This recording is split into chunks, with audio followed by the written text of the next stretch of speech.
Alright guys, welcome back to the channel.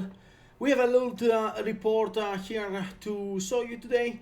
Honestly, I did not expect to make this kind of video because I was preparing for a very strong Atlas strategy. I already have recorded some of the steps to set up your Atlas, roll your maps, roll your tablets, and how you use your tablets into the Atlas as well. I've rolled my maps, but unfortunately I cannot run those maps. Not because they're super difficult or anything like that, but because the extra delirious that I added, the 30% layers, basically they make the maps extremely laggy. I cannot run them, my screen is freezing, I'm getting crashes, etc. So once Delirium gets a couple of improvements and maybe I can run them a little bit more smoothly, I will present you with this kind of strategy with every detail and all the the rewards and expenses and profits and stuff like that. For the time being though, since I had time on stream and we're gonna run those, I ran 40 corrupted rare maps, tier 15s, all of them.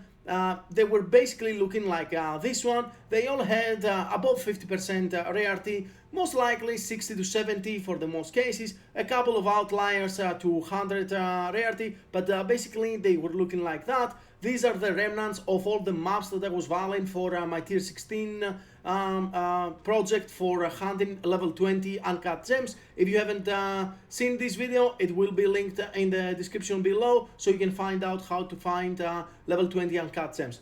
Now, let's get into business and see the results of this expedition here. Now, I want to be honest, I did not run any good layouts. I actually basically went around my huge atlas, and any nodes that had breaches that I hadn't run, I was running those. I did not want to expend good nodes for this strategy because it was not targeted or anything like that. So this is basically like fords, decay, stuff like that, seapads, a lot of seapads. I think I ran only one savanna and like two blooming fields. Like the good layouts for breaches, I only had a few of them. Most of them were just mediocre or bad layouts, a couple of creeps as well, like for breaches.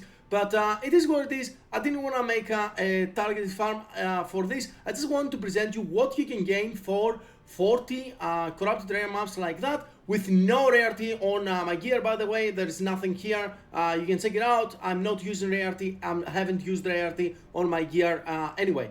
So we are running 40 maps. I priced them, if you buy them from trade, at about 10x each. Honestly, this is way above average. You will not pay 10x for most of those maps, most likely like 2 to 5x, but I want to be honest about what you can gain. And as you can see here on my tab, we got like 75 tier 15 maps and a whole bunch of other tier 11, tier 12, tier 13, tier 14 maps. 196 total. A lot of maps, even though some of my maps, like as you can see here, they actually don't really have any waste on chance. If you have a map like that, it doesn't have any waste on chance. Yet we are dropping a lot, right? We are pricing the tier 15s 2x each. The rest ones just 1x each. I'm personally probably just gonna afford them up to tier 15 and run only tier 15s. Random currency, we have a few Valor by Regals, Alks, a few little bit of X. The chance orbs are pretty nice. With this strategy, because we are actually boosting our rarity a lot through our passive tree, the Atlas passive tree that I'm gonna show you of course in just a little bit, you will be dropping a lot of uniques, so you can find a lot more chance orbs if you want to get more chance shards and sell your uniques for chance shards. But I only sold like maybe 5 uniques, that's about it. I did not pick up any rares, I did not pick up any loot, not even rare rings, amulets and stuff like that, just currency. Basically I went in with a very strict filter. The things that you see on the tab, this is the things that were appearing on my loot filter, and I picked them up. That's about it. It's pure currency strategy, not a lot of looting involved. Just get in, clear breaches, clear your map, and get out.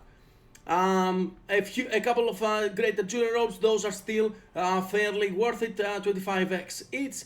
And we have some chaos orbs. I sell those about 3x in the currency exchange. Raw Divine Orbs 5, it is not actually that insane to get 5 Divine Orbs from strategies like that.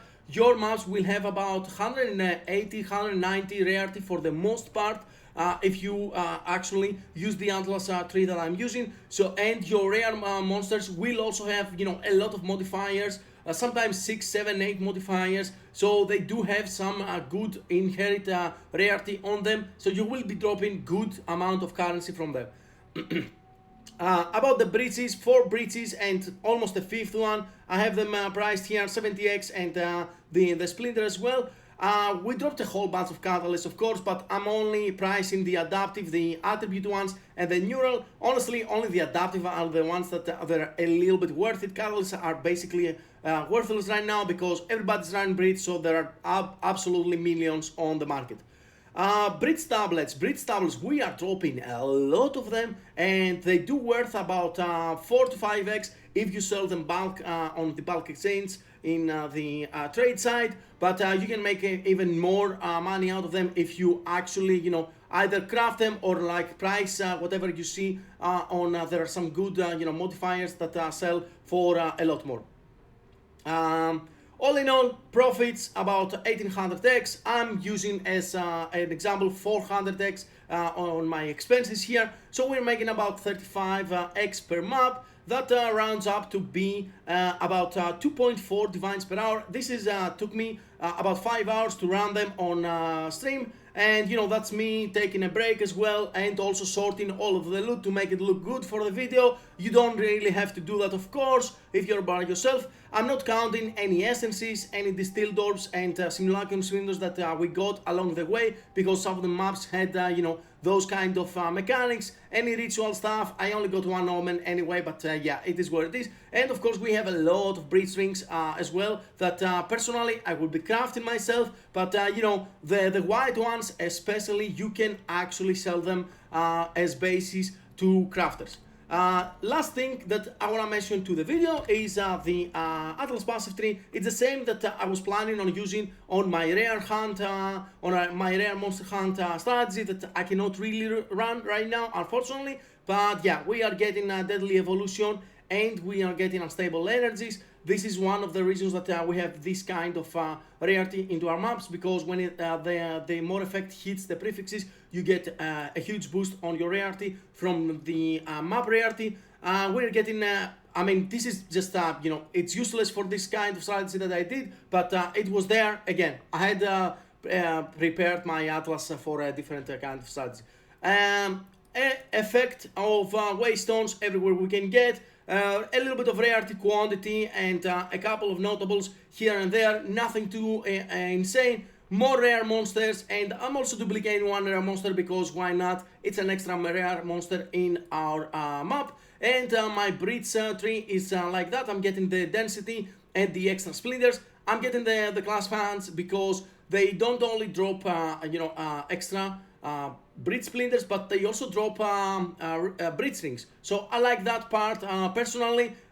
You can go into another you know, node here if you want for more density. If your build can handle the faster breaches, you can go slow breaches. This is not you know, mandatory by any means. And I'm also getting crumbling walls. This one doesn't really matter that much, but you will get an extra breach here and there. And if you happen to proc, you know, the 10 breaches, then you are more than happy, you know. You're gonna be running a whole bunch of breaches on one map and you will be getting a lot of loot. That's about it from this loot report. I hope you enjoyed the video, and if you do, hit the like button and subscribe to the channel for more content. I'm gonna try and set up more Atlas strategies in the future, especially after the next week's patch. I'm expecting a lot of league mechanics to get buffs, so we might be finally able to run more things than just breaches, and yeah, we're gonna have more videos about them. Thank you very much, guys.